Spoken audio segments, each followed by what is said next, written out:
All right, good afternoon. We are up here in the Tohoku region of northern Japan in the month of May. And if you've been in Japan during the month of May, you'll have seen a lot of the koinobori, the flags, the carp streamers outside of households and in parks and in front of government buildings.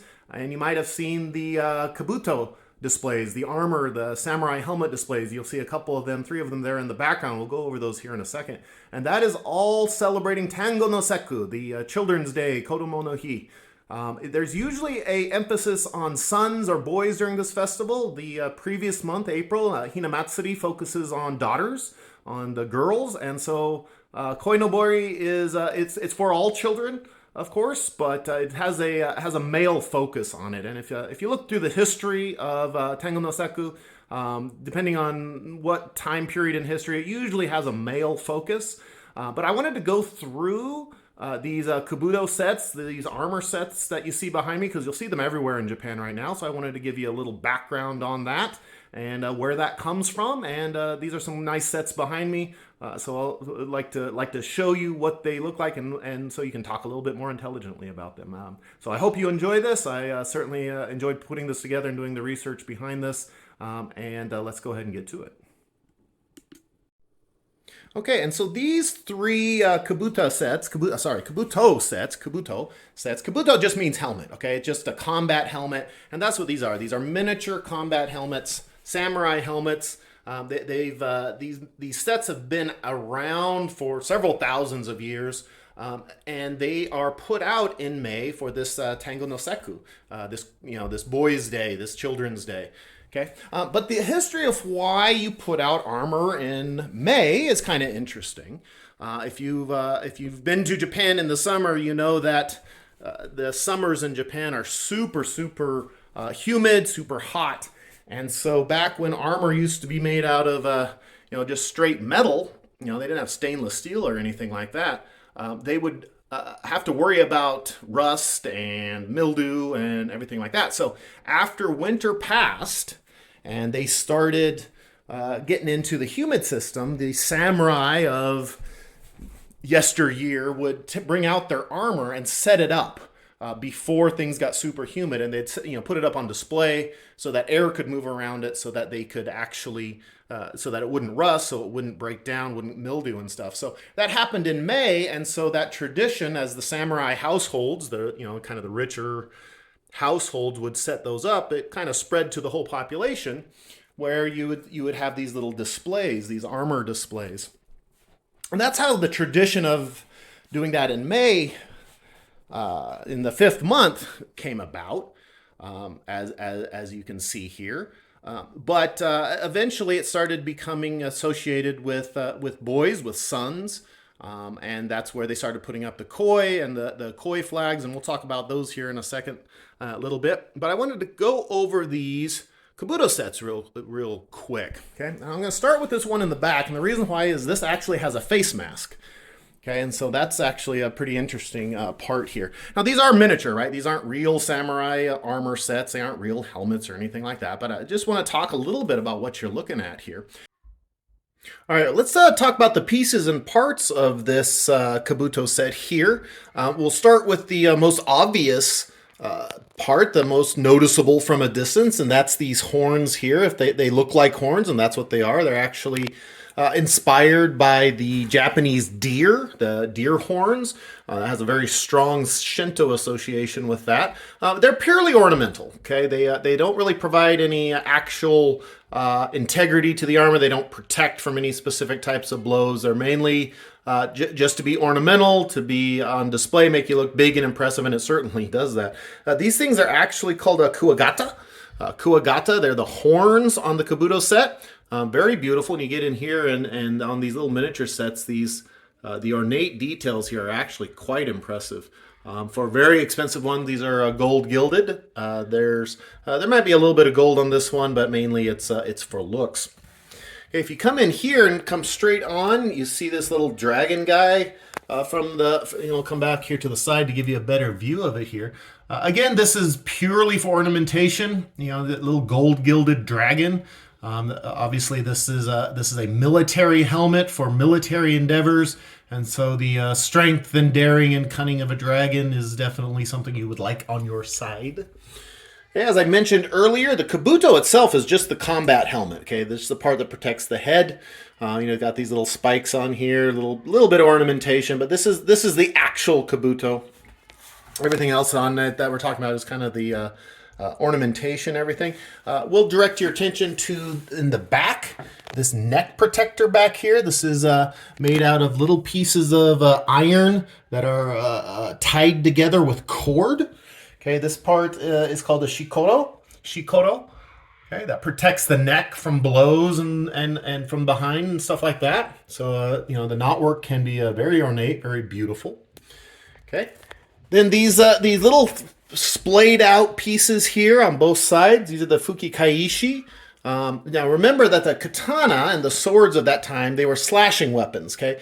So they didn't worry as much about thrusting weapons into the face, although this particular set has a face mask that would protect the face. The other two sets that you saw, and we'll see again here in a second, they don't have the face mask.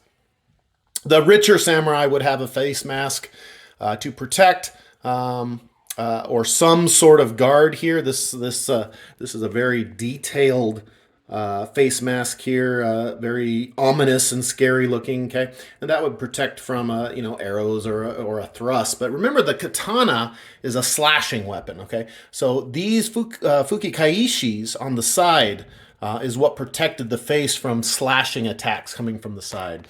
Okay, that's why there's some space there. This is on your head, so you don't want a large amount of weight on your head, so they get the protection by making it kind of a springy it deflects a blow coming at your face from the side. But that's what those are. Now, some people think that these will flop down to protect the face. That's not what they do. They fight like this, but this is to protect the face from downward slashes coming like that. And that's a fukikaishi.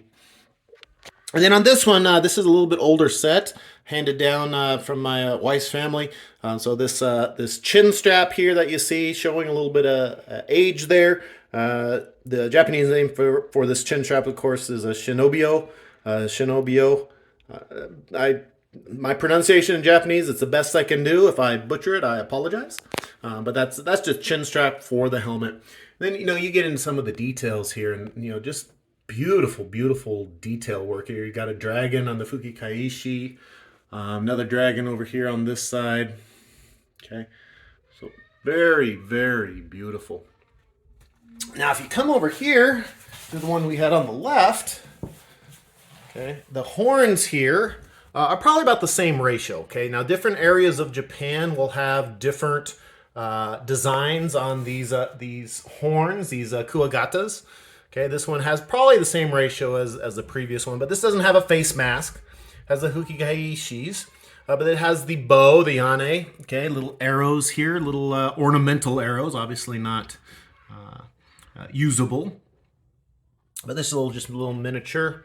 And then, of course, the katana. Now, I'll point out this katana handle. Very ornate, beautiful, but a standard katana handle. Okay, gold gilded. Okay, now these little swords in these displays, when you see them, they actually will come out. Okay, it's all replica. It's not a real blade, but it actually has the little the wavy. It's supposed to represent how they heat treat, harden the edges. They'd put a clay painting on this when they quench it, and that would give the different hardness to the edge. This is just a replica. There's no sharpness at all. Just it's not real, right? But it's kind of interesting the details they put on this. So you can pull these out. The reason why I point out the handle, okay, standard handles. If you come over here. Okay, the kuwagata, the horns are much taller. So this is I think this is kind of from the Kansai, Kyoto area, where it has the taller deer horns, the taller kuwagatas here, much different ratio. But also the handle is quite a bit different. He's got a little, looks to me like maybe if you look at this like this, a pheasant, a kiji handle, but it's a different type of handle. And again, these are just replicas. You can do whatever you want, but it also has a much stronger curvature than the previous one. Thinner blade, stronger curvature, with kind of a different handle. Again, these are ornamental, but they represent different areas of Japan, with different styles for their weaponry and their armors. So that's kind of cool. And then, of course, you get down here, and it's also a slightly different style on the arrowhead. And so you can take a look at that. And there's people who are absolute experts that would look at this set and say, okay, this armor set is from exactly this region, almost down to the the town that it might be from. It gets that specific. I thought you might like taking a more detailed look at some of these armor pieces here and what they mean. Well, I hope you enjoyed taking a look at these Kabuto sets that celebrate the Koinobori Day, the Children's Day, or Boys' Day, depending on which area you're talking about. I certainly thoroughly enjoyed researching these. One of the things I was surprised at, just like with the Hinamatsuri dolls, is that there wasn't a whole lot of meaning in every little detail. A lot of times we think of Japanese culture as everything has its own meaning, and in a way it does. It has a purpose, but it wasn't the deep philosophical meanings that a lot of people assume for these pieces. It's armor. It's beautiful. It's highly ornate. But the reasons for displaying are very practical. It's to avoid let air circulate around the armor so that it doesn't rust, mold, and mildew.